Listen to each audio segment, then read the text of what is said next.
That's the real There he song. is again. My favorite song in the morning.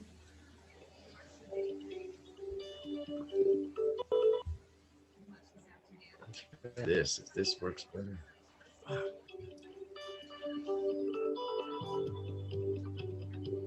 Hey, welcome back to the 4-Point Plan. Hello, everybody. I'm your host, JR, and this is the 4-Point Plan. This is episode 29. Here we are, January 24th in 2021. Is anybody excited to do the 4-Point Plan? Yeah, I know you are. What's a 4-Point Plan? They want to know. I'll tell you what it is. It's 90 meetings in 90 days. It's getting a sponsor and calling that sponsor. It's getting a home group and never missing that home group. It's getting a commitment, doing your commitment, and giving back to the program that'll save your life. It's the 4-Point Plan, and we come here each and every week to tell you about the 4-Point Plan and how this is a program that can help you stop using, stop drinking, and stay clean and sober for every day for the rest of your life, one day at a time. You can do it. I know you can. The 4-Point Plan helped me and also helped my friends. So I want to introduce you to a couple of my friends today. You see them here every week on the 4-Point Plan. First up is my friend Sean. Say hello, Sean. Yeah. Hello, good morning, everybody. Welcome. Welcome. It's episode 29. It's I thought it was exciting. 30.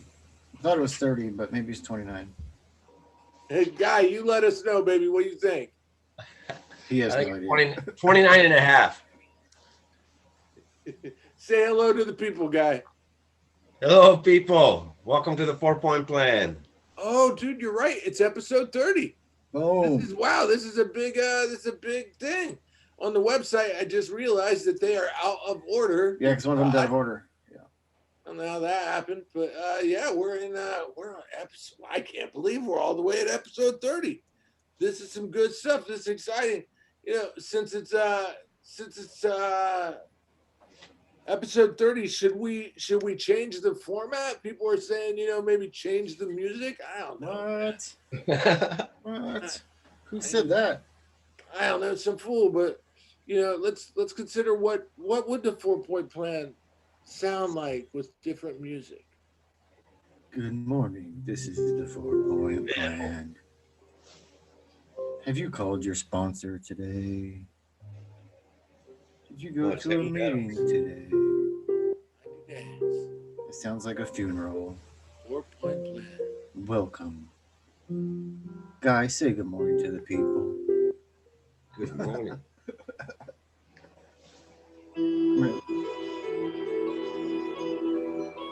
Back in olden times, Yeah. he wanted to get sober and not drink so much mead. Good morning. You would do a 4-Point Plan.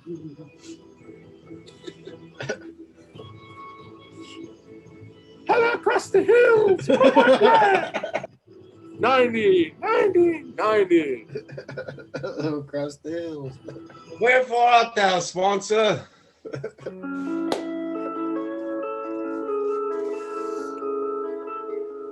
Where's this playlist coming from? It's just like the new wave version of the 4-Point Plan.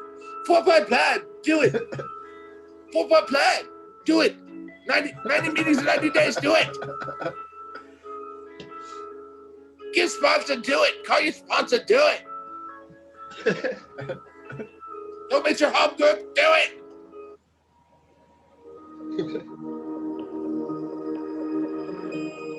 Oh, this is very heroic. I like the way this sounds. Well, that's space, man. Oh, yeah. Like if Luke Far out. Skywalker did the 4-Point Plan. Call your sponsor, Fourth man. dimension. I Call your am sponsor, 4-Point Plan Man.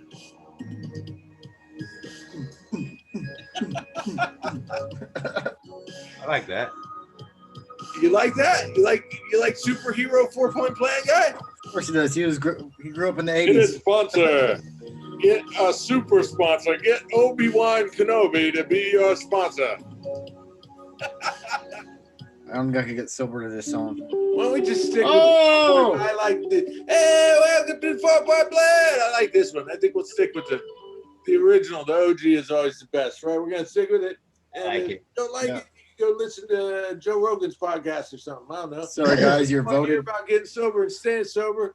why don't you listen over here to the 4 Point Plan podcast, right? Man, there's so much to talk about. There's so much going on. This pandemic thing, man, is freaking me out, man. It's freaking me out. The COVID, like how are drug addicts staying clean in the COVID? We live in Los Angeles out here, and hopefully you guys are listening to us all over the world. But here in Los Angeles, right now, things are bleak, man. They're so bad. Like for some reason, the coronavirus has hit our city incredibly hard, and if you travel around our city, our homeless population seems to be growing every day, and people are living outside in tents. Uh, it's below 50-degree weather outside, so I know that doesn't sound that bad, man. But sleeping outside and it's 40 degrees is pretty fucking cold, and they're all Miserable. trying not to catch a virus, man. And it's intense. It's scary. It scares us.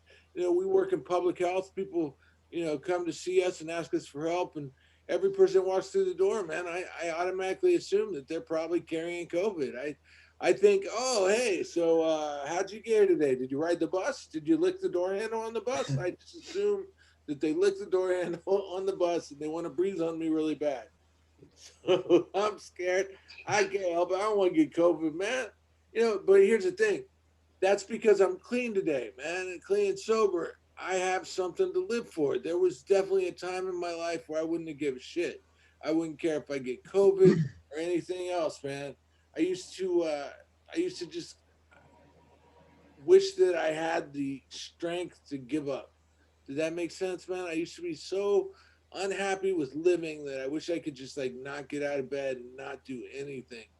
And now, obviously, I live to seize every day. So that's all, a piece of sobriety, man. I owe it to sobriety that I'm alive today and I have a life worth living. I don't know, man. It's hard. I've been lucky too. I haven't caught it. I've known a lot of people. I've been close to a lot of people who have caught it. But I've been very, I don't know, fanatical about the whole thing, about not wanting to get close to it, not wanting to catch it.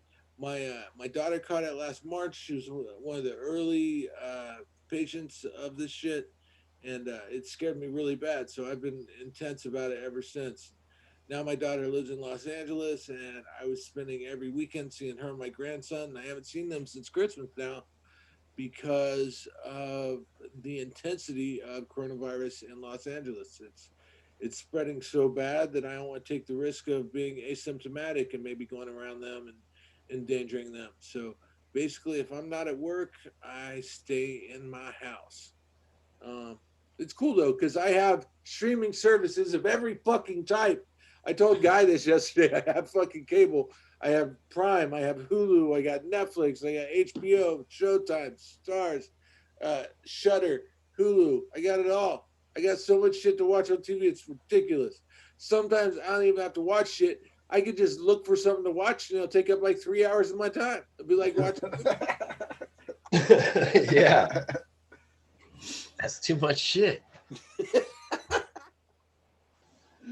Oh, but man, I'm not using it. I'm not out there taking the chances of getting coronavirus. For some reason, some stupid reason, before we started recording today, Guy was joking with us about people shooting heroin. And we were getting triggered by the idea. But think how terrible that would be, man. Like imagine being so shot out on heroin that you kept falling asleep while you were trying to put your mask on, right? And that's what happens, man. When you're on dope, man, you just fall asleep doing anything. Even if you were drunk, man. Could you see Guy being drunk trying to put a mask on? His mask over here. He like cover his eye. He can barely wear it right as it is. Being dope sick and COVID sick at the same time. Oh fuck! Could you imagine? I'm so sick and I'm dope sick. Oh, That might be enough just to throw yourself over the bridge.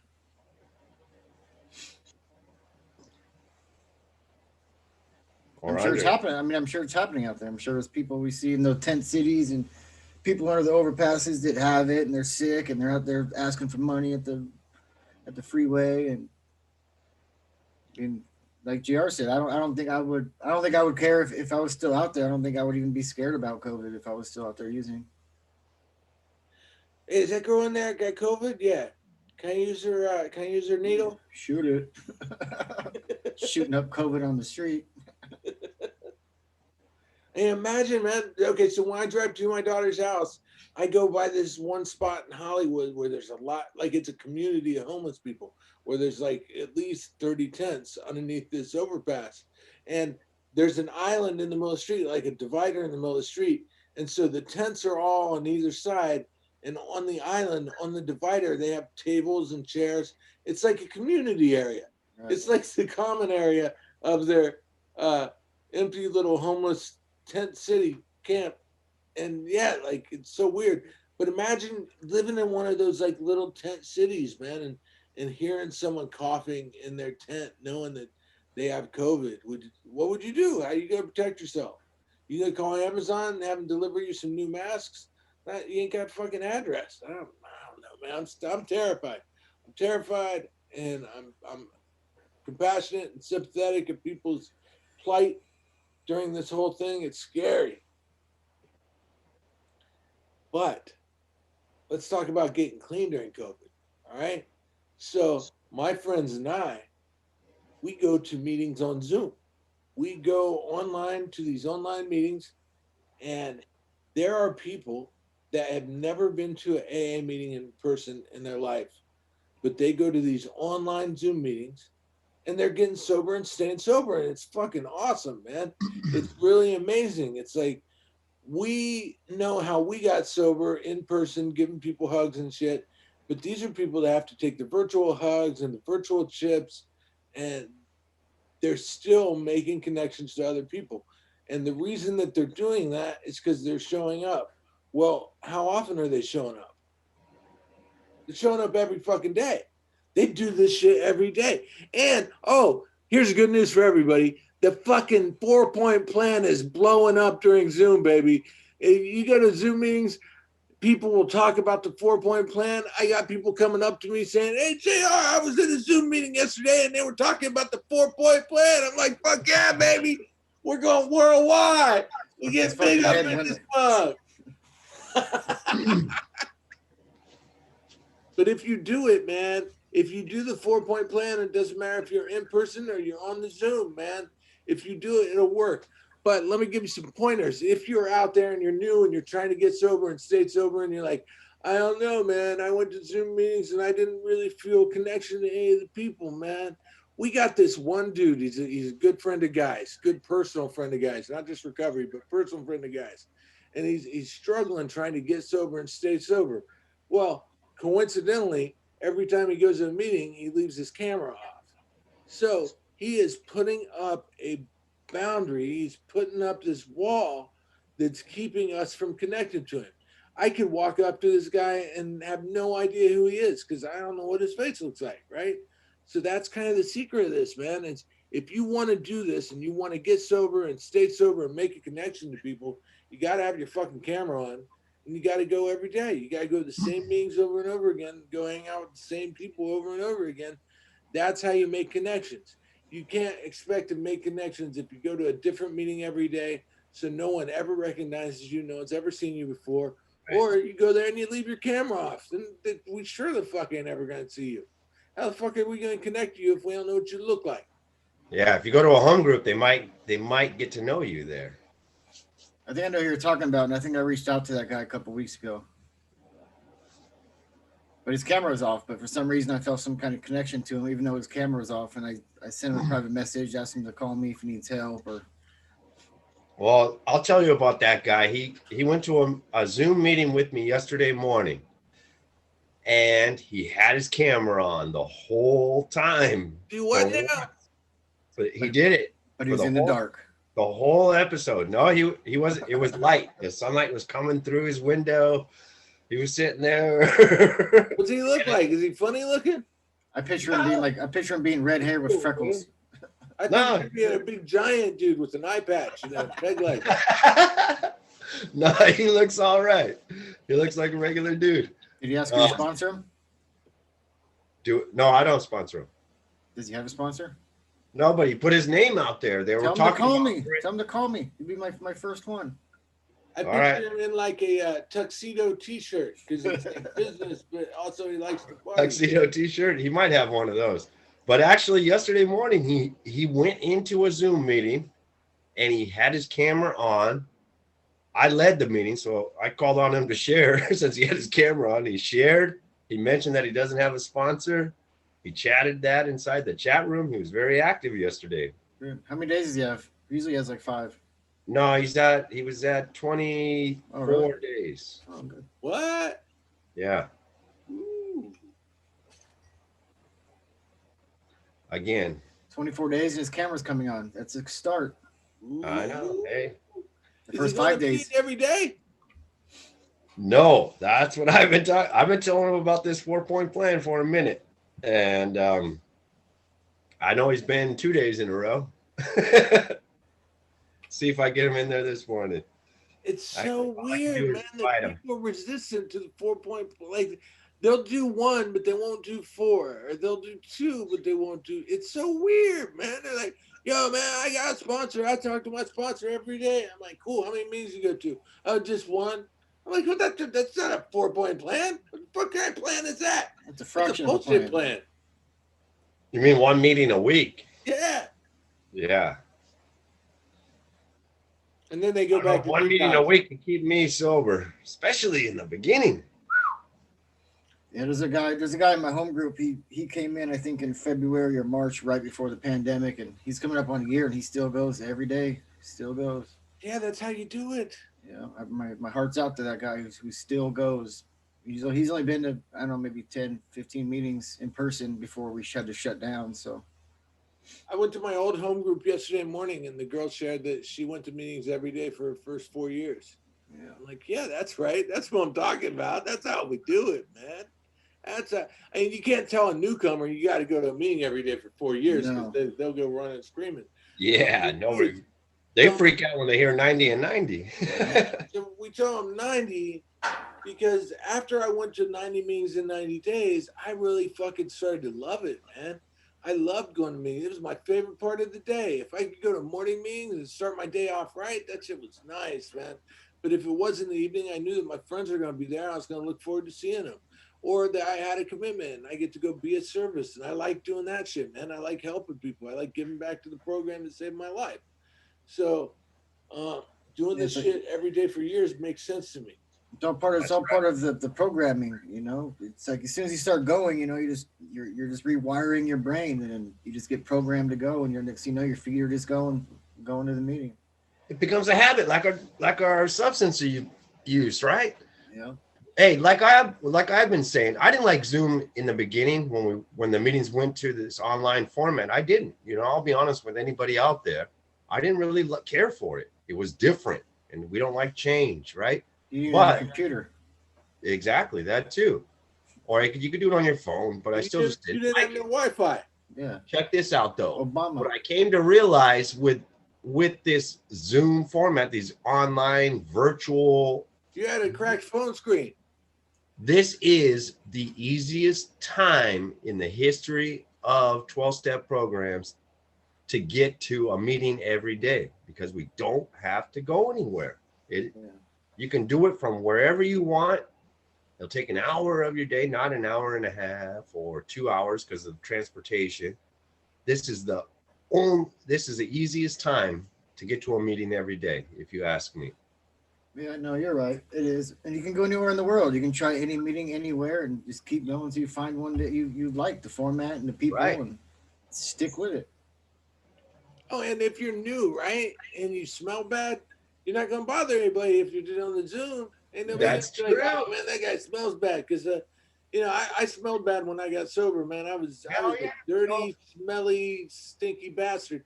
But no one cared. They loved me anyways. But now it'd be even easier. I wouldn't have to make them feel unpleasantly. And you don't even have to have pants on. I remember I spoke one time because it was hot, and I didn't have pants on. I had a suit and tie on, and I didn't have pants on. You bastard. Yeah. You sick bastard. It was hot. Oh It was in the middle my of summer. I had You a hear suit and that tie guy? on. We're in a fucking Zoom meeting, and Sean's sitting over there in a tie, and we're thinking, well, doesn't Sean look smart this evening? I think I was at that meeting with them, and I think I might I was wondering if that dude had pants on. Yeah. You pantless bastard. Put your goddamn pants on.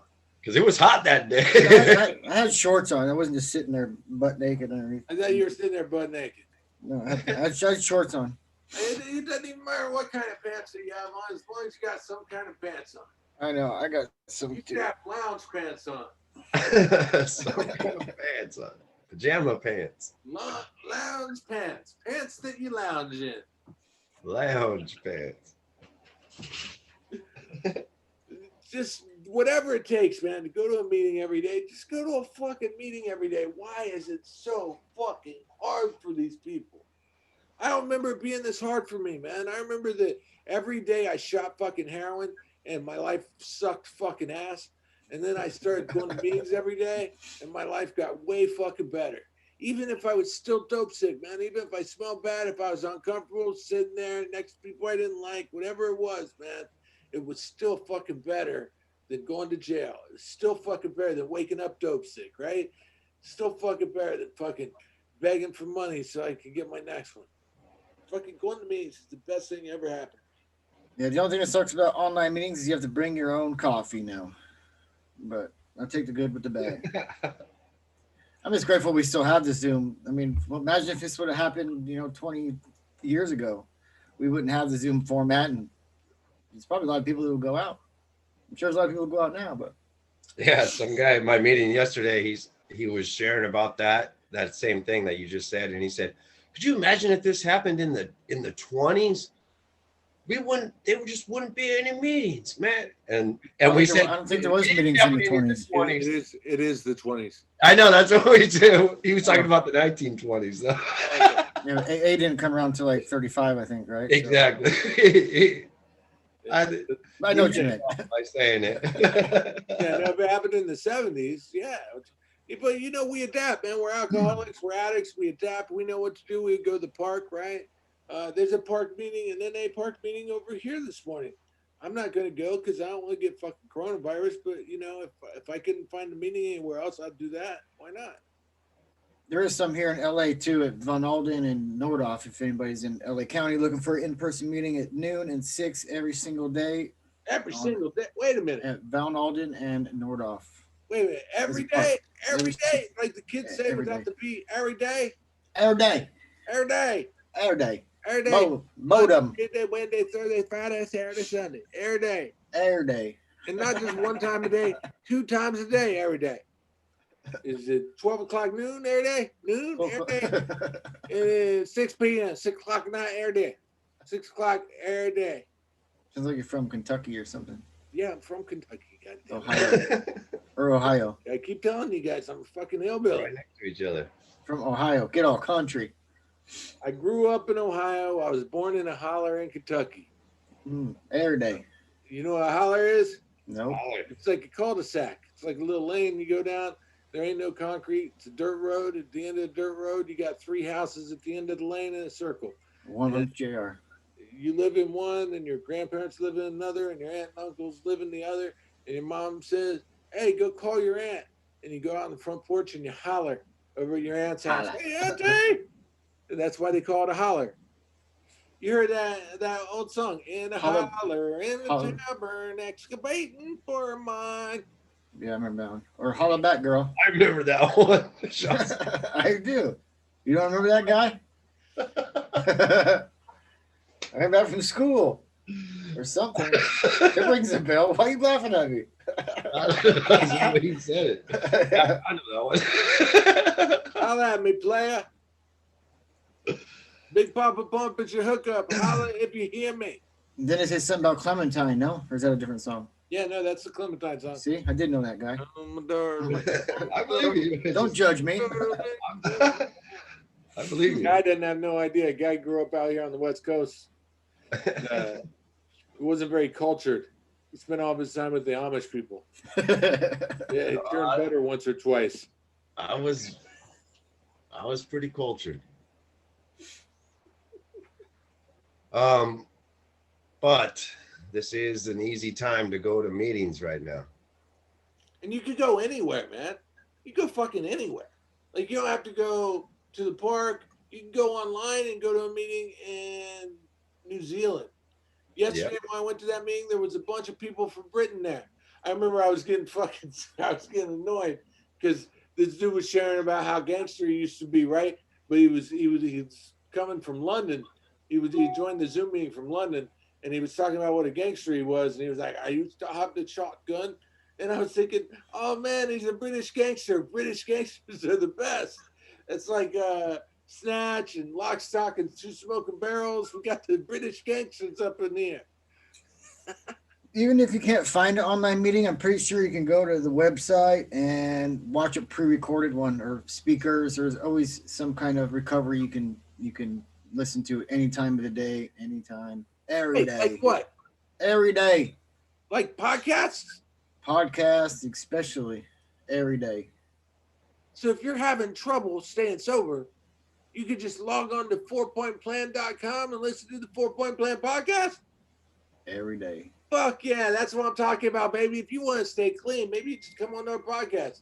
We still say go to meetings every day. You got to go to meetings every day.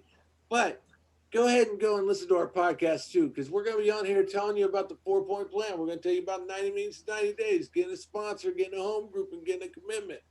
Do the meetings, man. And now, luckily, I'm here with Sean and Guy, and they both go to meetings, so the challenge isn't there. But I feel the challenge daily, man, of trying to convince people to go to meetings. Oh, so you guys are going to love this one. This is a good story. The other day, I talked to this guy, and he's like, I don't want to say I'm going to go to the meeting and then not go there because my word is my bond. I'm like, all right, cool. Fucking give me your word and your bond, then you go to the fucking meeting. It's like, I don't want it, man, because if I don't go, then I broke my word. I'm like, God damn, I said, listen. And this is why they call JR the world's greatest drug counselor of all time. So I tricked him. I said, listen, man, what if I asked you to help me? Would you help me? Would you be willing to help me out? I mean, my life could be involved here. This could be a matter of life and death. If I told you you could help save my life, would you do that? He's like, yeah, man, I'll do anything. I said, really? Anything? He said, yeah, man, I'll do anything. I was like, oh, good. I said, because I'm getting really fat, man. I'm like 260 pounds now, and I think it's from eating gummy bears. So listen to me. If you go to this meeting tonight, I will not eat gummy bears for the entire week. He's like, oh, man, when you asked me to help you, I thought you meant like talk to you or something. Like, no, if you want to talk to you, if you want to help save my life and get me off the gummy bears, you go to a meeting tonight, and I won't eat gummy bears for a whole week. He was like, oh, man, but I got plans. Well, if you want to help me, then that's fine. Sure enough, man, when the meeting started, he was there on the Zoom meeting. And I was like, God damn it, now I can't eat gummy bears. But This is why I'm the world's greatest drug counselor, because I tricked him. Into going to a meeting. You had ulterior motives, though, to save your own gummy bear addiction. But no, I like gummy bears. I didn't want to stop eating gummy bears. You liked heroin, too. You don't want to stop using heroin. No, I didn't. Right. You get tricked to stop using heroin? So 90 tricked you. This is where I got the idea. So about 6 years ago, a guy hired me to get him off heroin. Okay? And I made a deal with him back then. I said, if you stop doing heroin, I'll stop smoking. And I did. I quit smoking and he stopped doing heroin. He hadn't done heroin in like 6-7 years. But, I went back to smoking because I sucked. But I quit smoking again about 3 years ago. And since then, the only time I smoke a cigarette is if Guy gives me one. And then that one day I got pissed off. I went and bought a pack and Sean walked with me. But I don't smoke no more. And it was all because I was tricking a guy into getting off heroin. So if I can get this dude to stop using drugs and going to meetings, I'll give up my gummy bears. I'll do it. It's a steep price to pay. Sure.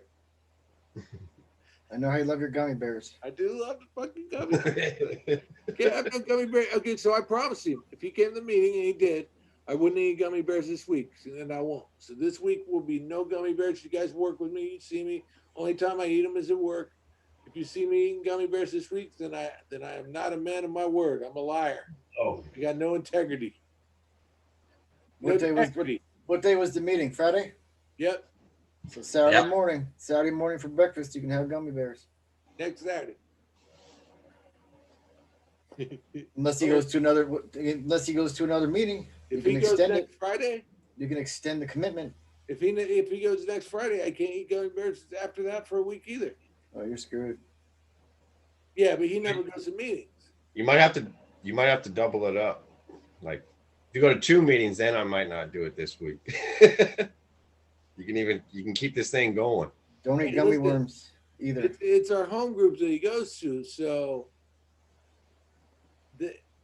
now that we've got him in there, we got to do a good job of making it a good meeting, and then maybe he'll want to go to other meetings on his own. He needs to get a commitment. That way, he'll always be at that meeting. Maybe if he got a home group And a commitment. and sponsored. Hmm. Then you can eat gummy bears forever. Because he's going Or to do it on maybe his I own. can stop eating gummy bears forever. There's a good idea too. But hey, this is what I'm talking about, man. I trick someone into going to meetings. Dude, I love this. It's whatever it takes. If I could get another person to do the 4-point plan, that could be saving another life. I don't want to say I'm saving everybody's lives, but I'm saving everybody's lives. What about our friend, man, the one that had to get a transplant? That guy, man, we loved him. We were so proud of him. Not long ago, he celebrated a year it's over, right? Well, he called me this week, man, and I don't remember ever being more touched by a phone call than what I heard from him this week. He told me that he went to his endocrinologist and they gave him an MRI of his liver. Because remember when we met him, he only had days to live. He came into my office and he only had days left to live. And they said, you're going to need a liver transplant. We're not going to be able to get you on the list fast enough and you're probably going to die. So when we met him, he was dying. And I said, listen, man, if you do this 4-point plan, maybe it'll give you a chance to live. He did the 4-point plan. His life got fucking incredibly better. And he got a year sober. What was it? This month? Last month? It was real recently. Late December, early January, he got a year sober. Yeah, wow. Yeah. So he calls me the other day. He says he went and saw his endocrinologist and that they did an MRI of his liver. And that if things continue the way that they are now, that he will be able to go on and live the rest of his life, a normal life, without ever needing to get that transplant. How fucking incredible is that? Wow, that's great. That's unbelievable. I've never heard of that. Because they talk about your liver from drinking, it gets really scarred and it never heals, and that's why they do transplants on him. But no, somehow, man, he has reversed the damages enough from his fucking drinking that he's no longer going to need a transplant. He's going to fucking live. It's amazing. Saving lives. Yeah, I don't want to say that I saved his life, but, well, yeah, no, that's what I'm saying. I saved his life. As long as he continues to swap meetings for the liquor. Yeah, you chase your next meeting the way you chase your next bottle.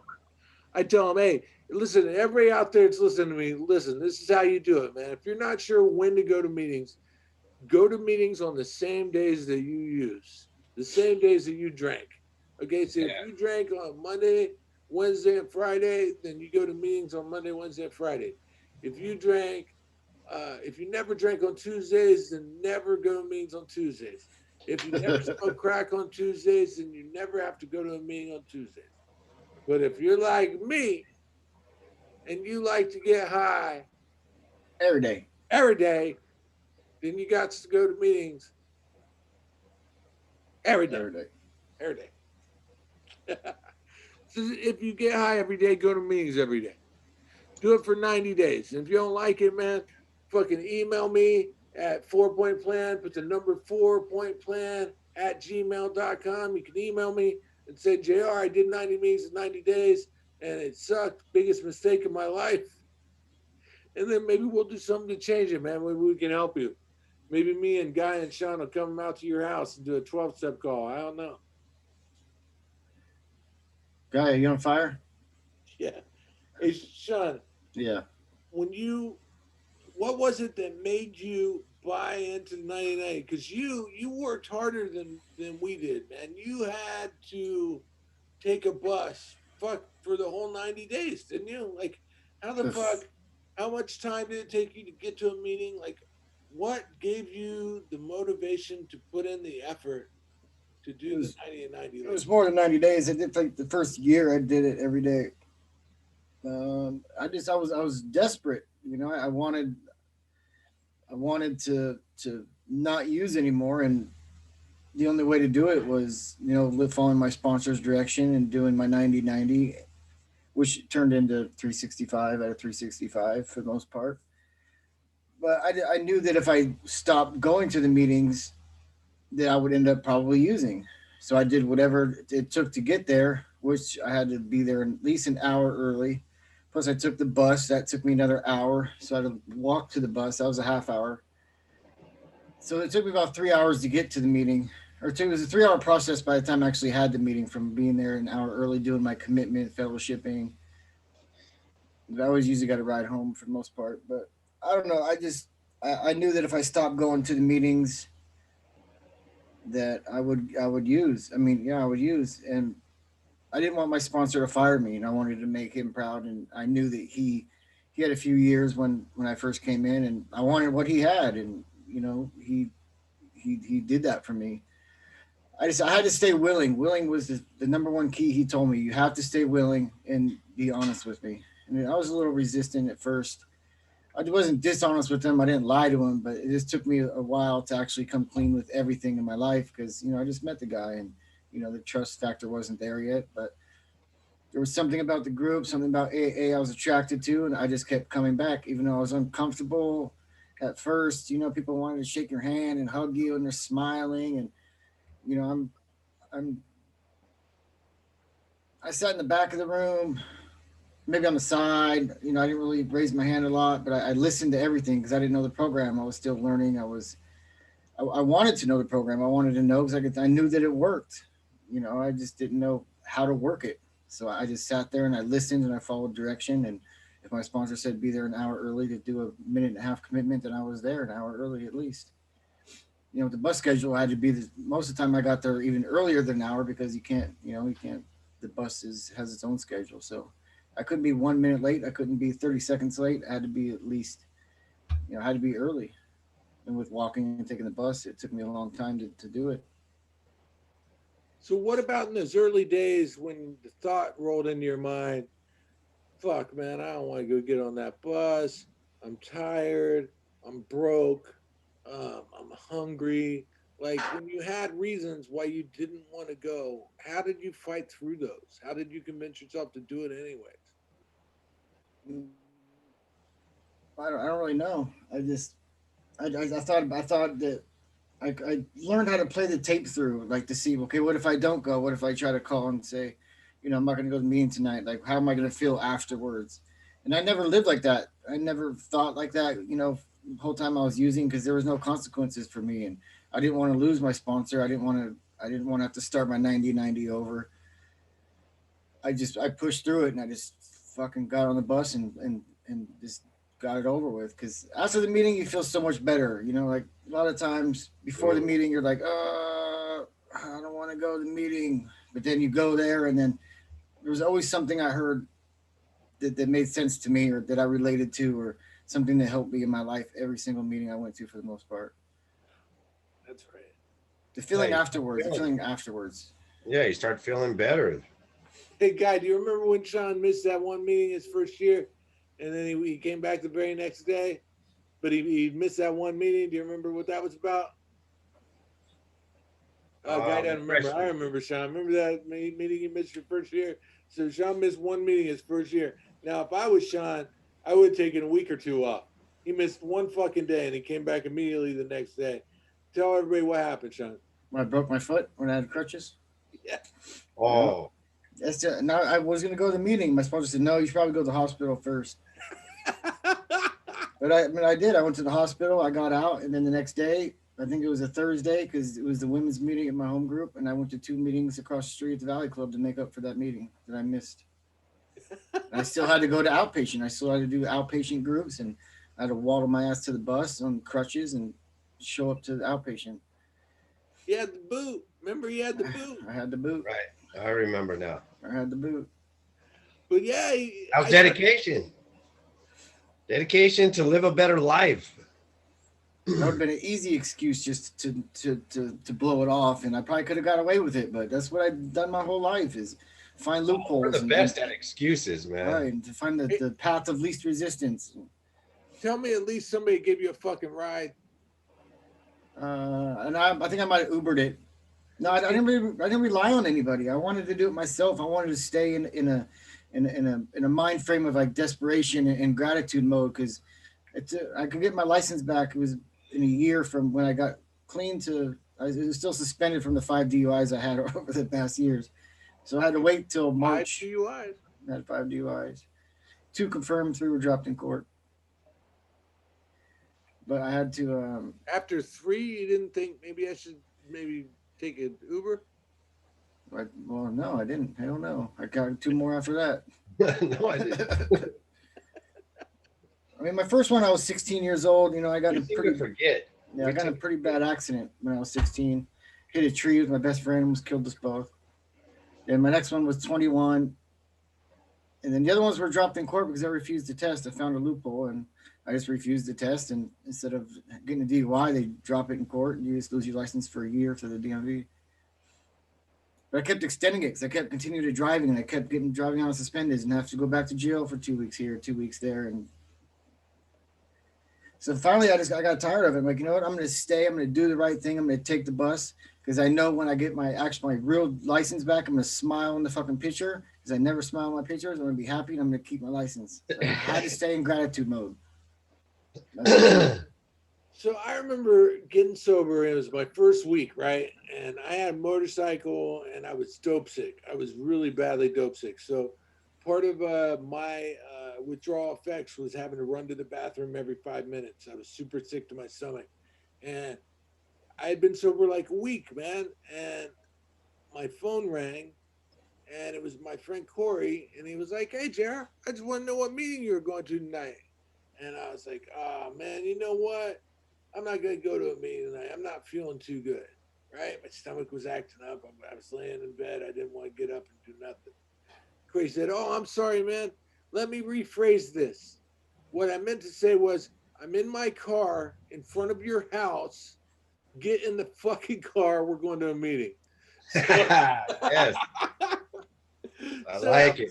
That was the way my friends were in NA, man. In the beginning, they were dragging my ass to meetings, making sure I did my 90 and 90. If they could do anything to make sure I didn't miss, they made sure I didn't miss. Because there were times, man. There was one time, man, where we got our fucking car repossessed. And I was like, "Oh, fuck, man, what are we going to do? We got to get meetings. We ain't got a way to get meetings." And my friend's like, "You know what? My license is suspended. Take my car." We drove his car for like a month. Fucking amazing, man. Like, people in the program showed up for me early in recovery and made sure that my ass was in a meeting every day. And I was willing to do whatever it took to get to the meeting, man. And then, you know, nowadays, all you got to do is fucking turn your phone on, man. The little piece of fucking metal that's in your hand all day long. And these fuckers won't do it, man. It's so hard to convince people to go to fucking meetings. I got to trick them with gummy bears. It's crazy. You know, let's brainstorm, guys. What can we do? What can we say that will convince people to go to meetings?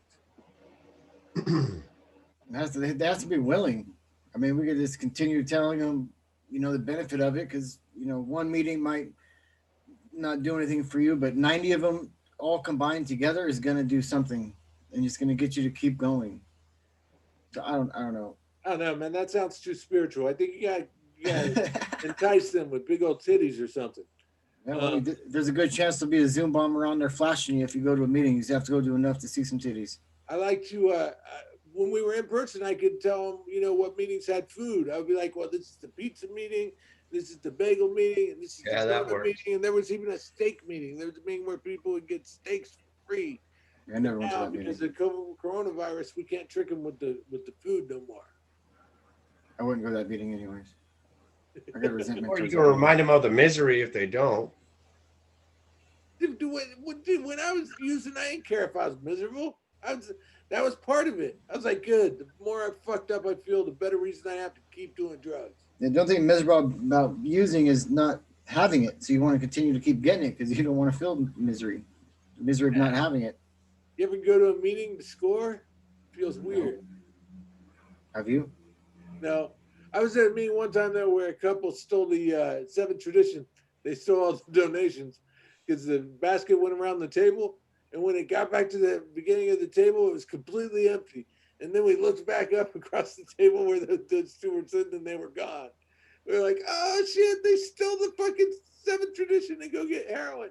Actually, in my first week or two of doing my 90-90, there was this old lady that was standing outside the meeting, and you could tell I thought it was heroin, but she started talking to me, and she's like, "Oh," and she pulls out this pill bottle. And it's like a bottle of oxys, and like I used to do opiates, and so I mean, obviously that was like, oh shit. I think I was still in treatment. I was just going to outside meeting, but I said no, but she offered me some oxys out of her pill bottle, and I didn't tell my sponsor till after. And he goes, "Why wouldn't you tell me that right away?" And I was like, "I don't know, I don't know, why I didn't." Oh wow! I should have told him right away, but I'd said no to her, but still. So then they asked her to leave, and I was probably 30 days sober at the time, and Then I got her phone number and I asked her to marry me. Next thing you know, yeah. Next thing you know, we're shacked up in a hotel room, nodding off together. Hey, laugh if you want, man. That's how I met my wife. I'm not laughing. We were in rehab, and there was 3 girls that were interested in me, and 2 of them, one of them did heroin, one of them did meth, and one of them did pills. And I was like, the pills, that's the girl I want to be with. Because that way, if I run out of heroin, she will always have pills. Careful, she's probably listening at your door right now. Oh, that's right. I'm still with her all these years later. Still with her. You just fucked your breakfast off. Whatever it takes, man, to trick people into going to meetings, I'm down. I want people in meetings. You guys there? Oh, Guy froze. I was worried that my computer froze. Look at Guy. Oh, he's so cute. Uh, Is he sleeping? I don't know, but hopefully he's going to a meeting today. There, he's moving around. He might be going to a meeting. He might not. Yeah, I'm going to a meeting today. Do you guys go to sponsorship family meetings? My Sundays is my sponsorship family meeting. It's me and my sponsor, my sponsee brother, my grand sponsor, and his other sponsees.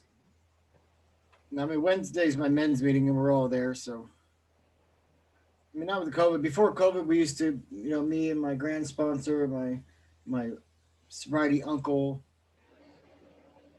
and my sponsor, we would always get together. We would read the 12 and 12 together. We were supposed to start that, but COVID happened, so. That men's meeting was cool, Guy. I never saw you there, but they had cookouts. Every once in a while, they would have cookouts. You would sign up and bring some hot dogs or hot dog buns. We're quality. That's grill out in the back of the Quality of Life building. Oh yeah, well, once a month in the summertime we do that. It's fucking hot, man. I loved it. That was good shit. Good bonding. Only thing was I was afraid to set my plate down anywhere because it's giant cockroaches taking over the earth.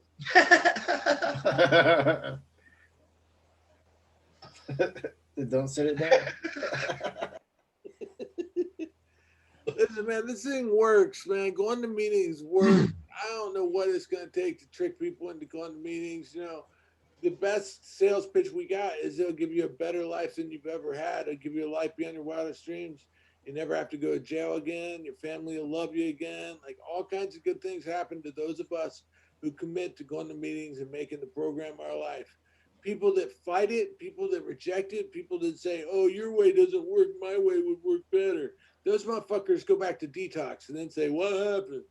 And then fucking, here's the ridiculous shit about it, man. They'll go back to detox. They'll go through rehab for another 3 months again, and then they'll come back to us again. And we'll say, okay, are you ready to go to meetings every day? And they'll say, well, I don't need to. Like, what the fuck is wrong with you? Your dumbass did it your way, and you ended up back at fucking detox. Why not do it my way? Just give it a try. Just try the 4-point plan and stop being a fucking jerk off who keeps going back to detox. But no, they won't listen. They won't listen. I can't make them listen. I can't force them to go to meetings. If I could, I would. If I had my own treatment center, that would be the rule. You gotta do 90 and 90, motherfucker, or else you can't be in my treatment center. That'd be the rule. Sure would. I know you would implement that one. It's coming someday. We'll see. We'll see what happens. Let's keep our fingers crossed. All right. So the important pieces go to meetings, man. 90 and 90. So for me, I told you why it's important to me. Sean, tell them why going to 90 and 90 is important to you, so we can wrap this bad boy up. 90/90 is important to me because that's what saved my life, and I know that it works. I'm not going to try to tell you something that I don't know that doesn't work. I mean, 90 and 90, it starts the rewiring process, and before you know it, you'll start going, and your life will get better, and you'll be able to rebuild, and your life will just grow. I don't know how to explain it any other way. If it didn't work, we wouldn't be here. All right, guy, tell them why 90 and 90, baby. It's contrary action. It's something different. It's a routine, a positive routine that can keep us away from abusing the substances. God damn it. Stop saying substances. You fucking drink, motherfucker. You drink. You drink beer. You drink booze. You fucking drink. Stop talking about substances. You sound like you're trying to be a fucking fake doctor. Talk like a human being. Drugs and alcohol. Some fucking substances. What are you doing tonight? I only get fucked up on some substances. Nah, man. I only get fucked up on some heroin. He's such a dick sometimes. let me go drink some substances. You like drink, baby. I know you. I like substances too. You like purple drink. I like vodka flavored drink. Like drink. That's I like substances too. Hey, so if we're talking about 90 and 90, right? Yeah. Substances. 90 and 90. What if you went to a marathon meeting and they had 24 meetings in 24 hours?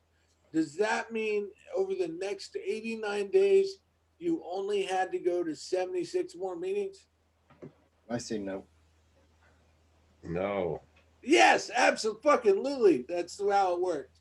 So good news, everybody. If you want to get your 90 and 90 started this week, it's the AA San